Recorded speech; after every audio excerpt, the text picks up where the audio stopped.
Hello everyone, welcome study success tips. সকলকে স্বাগত জানাচ্ছি স্টাডি সাকসেস টিপস থেকে।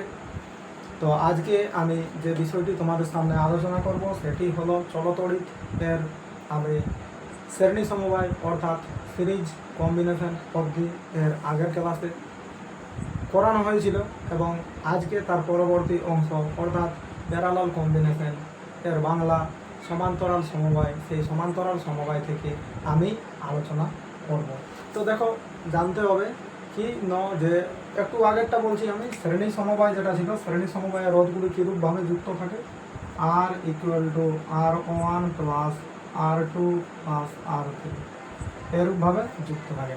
তাহলে আজকে আমাদের পড়ার বিষয় কি না, আজকে আমরা করব প্যারালাল কম্বিনেশন অর্থাৎ সমান্তরাল সমবায়। ঠিক আছে, parallel PARALLEL parallel combination COMBINATION parallel combination. তো প্যারালাল কম্বিনেশন যেটা আছে, প্যারালাল কম্বিনেশন কাকে বলে? তো কোনো তড়িৎ বর্তনীতে, এই জিনিসটা দেখো ল্যাঙ্গুয়েজটা, কোনো তড়িৎ বর্তনীতে কতগুলি রোধক যদি, কোনো তড়িৎ বর্তনীতে কতগুলি রোধক যদি এরূপভাবে যুক্ত থাকে যে, ঠিক আছে, রোধকগুলির এক প্রান্ত একটি বিন্দুতে এবং অপর প্রান্ত অন্য বিন্দুতে সংযুক্ত থাকে, তখন তাকে কী বলা হয়? সমান্তরাল সমবায় অর্থাৎ প্যারালাল কম্বিনেশন। জিনিসটা দেখো কেমন, ধরো এইরকম একটা আছে, এইটা রোধটা এইরকমভাবে আছে, ঠিক আছে। এরপরে এই জায়গাটায় একটা বিন্দু ধরছে, এই বিন্দুটার নাম হচ্ছে এ। এবার এইখান থেকে আর একটা গেছে এমনিভাবে এসেছে এবং এইটা, ঠিক আছে। আবার আর একটা এসেছে এমনিভাবে আছে এইটা। তাহলে এইটা হলো আমার এ বিন্দু এবং এইটা হলো বি বিন্দু, ঠিক আছে। এইপরে এইটার মূল প্রবাহ মাত্রাটা হচ্ছে আই। এরপর আই যে কারেন্টটা আছে সেইটা তিনটা ভাগে ভাগ হচ্ছে। তিনটা ভাগে কীরকম ভাগ হচ্ছে? এই যে উপরেরটা যেটা আছে এটা I1, এটা I2 আর এইটা I3, ঠিক আছে। এবং রোধগুলি I1 প্রবাহের মধ্যে রোধ কত হচ্ছে R1, I2 প্রবাহের মধ্যে রোধ R2, I3 প্রবাহের মধ্যে রোধ হচ্ছে R3, ঠিক আছে। তাহলে দেখো এইটা ছবিটা ক্লিয়ার। তাইলে কীরকমভাবে হবে? প্রথমে ডেফিনেশনটা, কোনো তড়িৎ বর্তনীতে, এটা একটা ইলেকট্রিক সার্কিট বোর্ডে, কোনো তড়িৎ বর্তনীতে কতকগুলি রোধক যদি এরূপভাবে যুক্ত থাকে যে কী হচ্ছে, রোধকগুলির এক প্রান্ত একটা বিন্দুতে এবং অপর প্রান্ত কী হয়, অন্য আর একটা বিন্দুতে কী হয়, যুক্ত হয়, তাহলে সেইটাকে বলা হয় সমান্তরাল সমবায়। এই পরে দেখো এইটার ল্যাঙ্গুয়েজ লেখাটা কেমন, দেখো এখানে কি আছে R1 R2 R3। তাইলে প্রথমে আমি মনে করি বা ধরি বা চিত্রও লিখতে পারো, যে চিত্রে R1 R2 R3 তিনটি রোধ, R1 R2 R3 তিনটি রোধ এ, এটা এ বিন্দু, এটা বি বিন্দু। তাহলে এ এবং বি বিন্দুর মধ্যে সমান্তরাল সমবায় রয়েছে। তাহলে চিত্রে R1, R2 এবং R3 তিনটি রোধ এ এবং বি বিন্দুর মধ্যে সমান্তরাল সমবায় রয়েছে, ঠিক আছে। এই পরে এইখানে যেটা আছে এ বিন্দু, এই এ বিন্দুর বিভব কি VA এবং বি বিন্দুর বিভব কি VB, ক্লিয়ার। তাহলে এ বিন্দুর বিভব হলো VA এবং বি বিন্দুর বিভব হলো VB। এরপরে দেখো বর্তনীর যে মূল প্রবাহ মাত্রা আছে, এটার মধ্যে যে মেন কারেন্টটা আছে সেই মূল প্রবাহ মাত্রাটা হচ্ছে I, ঠিক আছে।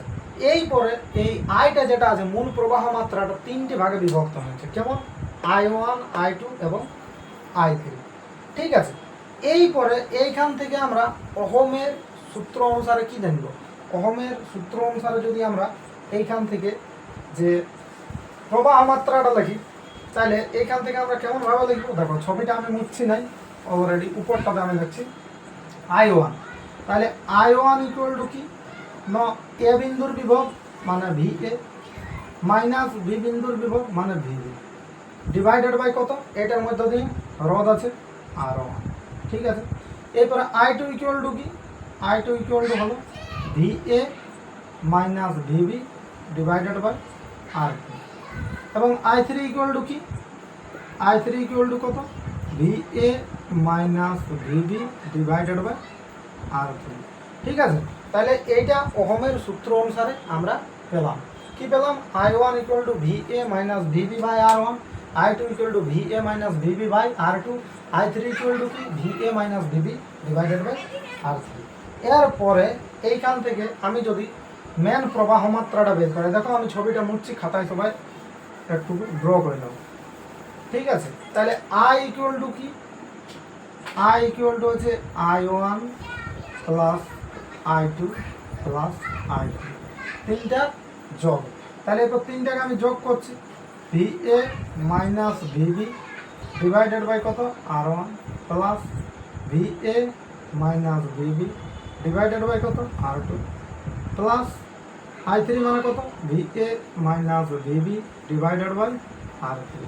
এরপর এইখান থেকে দেখো তোমরা কি না, ভি এ মাইনাস যে ভিবিটা আছে সেটা কমন যাবে, তাহলে ভি এ মাইনাস ভিবি এটা যদি কমন যায় তাহলে আমার ব্র্যাকেটের মধ্যে কি পড়ে থাকছে, one by R one plus one by R two plus one by R three.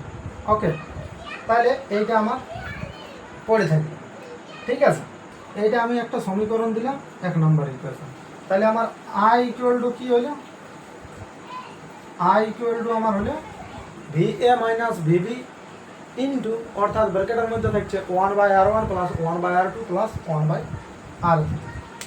এই পরে যদি সমবায়টার তুল্য রোধ, যে ছবিটা আমি আঁকলাম, সমবায়টার যদি তুল্য রোধ ক্যাপিটাল আর হয়, তাহলে সমবায়টির তুল্য রোধ, এইখানে ল্যাঙ্গুয়েজ লেখাটা কেমন, সমবায়টির তুল্য রোধ যদি ক্যাপিটাল আর হয়, তাহলে আই ইকুয়াল টু কী হচ্ছে না, V A minus VB divided by capital আর।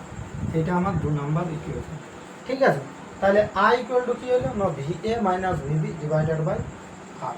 এইপরে আমি 1 নম্বর ইকুয়েশন আর 2 নম্বর ইকুয়েশন থেকে কী পাচ্ছি দেখো, তাহলে এইখানে আমার আই আই ক্যান্সেল আউট হয়ে গেছে, 1 নম্বর ইকুয়েশন এবং 2 নম্বর ইকুয়েশন।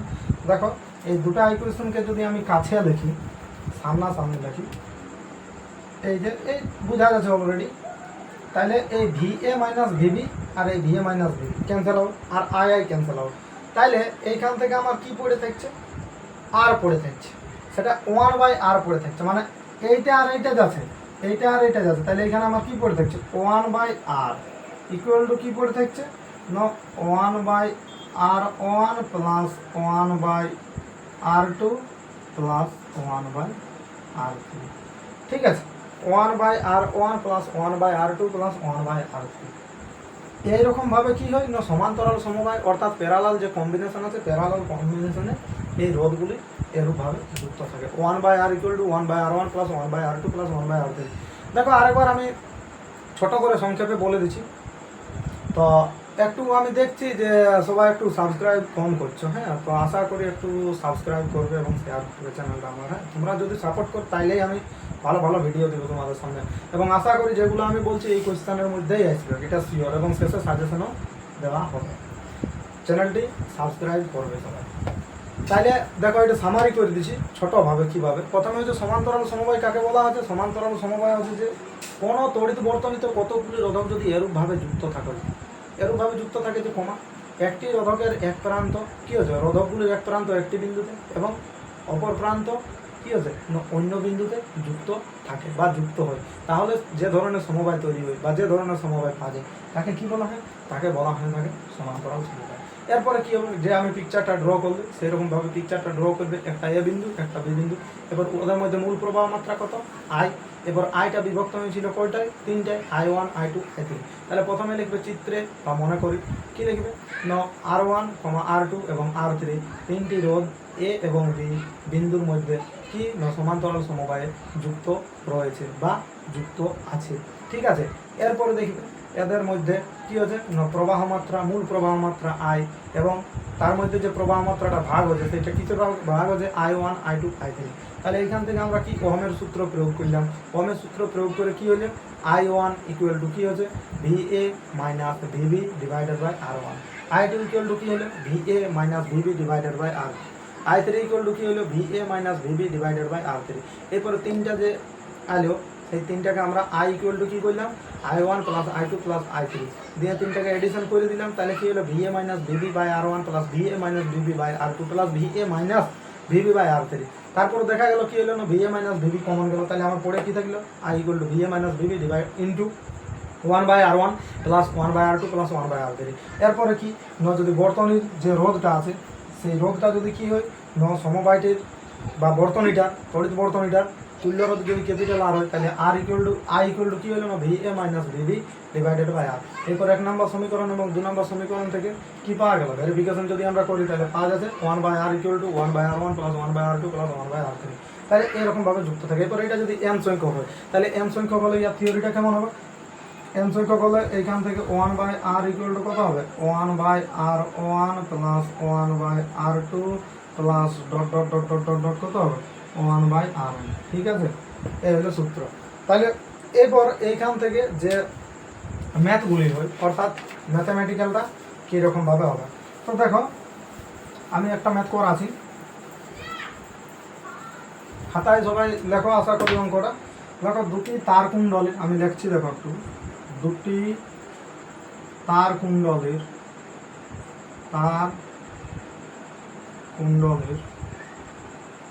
দুটি তার কুণ্ডলের রোধ 3 ওহম এবং 6 ওহম।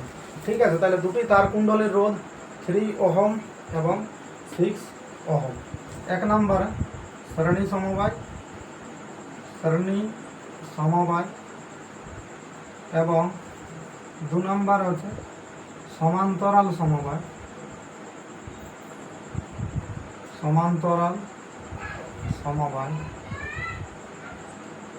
সমান্তরাল সমবায়ে যুক্ত করলে তুল্য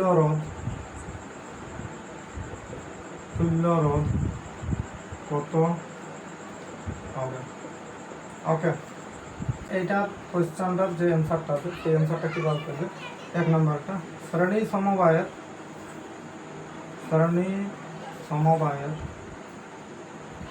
তুল্য রোধ আর হলো আর ইকুয়াল টু কত হল R1 প্লাস R। দুটা জিনিস দেওয়া আছে 3 ohm plus 6 ohm equal to কত 9 ওহম। তাহলে একের যে অ্যান্সারটা আছে একের অ্যান্সারটা হলো, কিন্তু দুটি তার কুণ্ডলের রোধ 3 ওহম এবং 6 ওহম হলে শ্রেণী সমবায়ে যুক্ত থাকলে তাদের মধ্যে তুল্য রোধ কত হলো 9 ওহম। এবং 2-এর যে কোয়েশ্চেনটা আছে এইখানে ল্যাঙ্গুয়েজটা কেমন হবে না সমান্তরাল সমবায়ের তুল্য রোধ কত আর হলে আর ইকুয়াল টু কত হয়ে যাবে 1 by R1 plus 1 by R2 equal to কত হবে 1 বাই 3 প্লাস 1 বাই 6। এটা 18, তাহলে এইখানে আছে তোমার 3 6 18 মানে 6 প্লাস 3 ইকুয়াল টু কত আছে 9 বাই 18। তাহলে 9 বাই 18 9 কে 9 9 2 18 সমান 1 2। তাহলে আমার কি আছে 1 বাই আর ইকুয়াল টু আছে 1 বাই 2। তাহলে আর ইকুয়াল টু কত 17। তাহলে অ্যান্সার কি হলো 2। তাহলে সমান্তরাল সমবায়ে যদি যুক্ত করা হয় তাহলে তার তুল্য রোধ কত হবে, সমান্তরাল সমবায়ে যুক্ত করা হলে তার তুল্য রোধ হবে 2 এবং শ্রেণী সমবায়ে যুক্ত করা হলে তার তুল্য রোধ কত হবে 9 ওহম। তো আশা করি প্রিয় ছাত্রছাত্রীরা যদি এই ভিডিওটি ভালো লেগে থাকে তাহলে সকলেই সাবস্ক্রাইব করবে আমার চ্যানেলটি এবং লাইক করো এবং একে অপরের সাথে শেয়ার করো।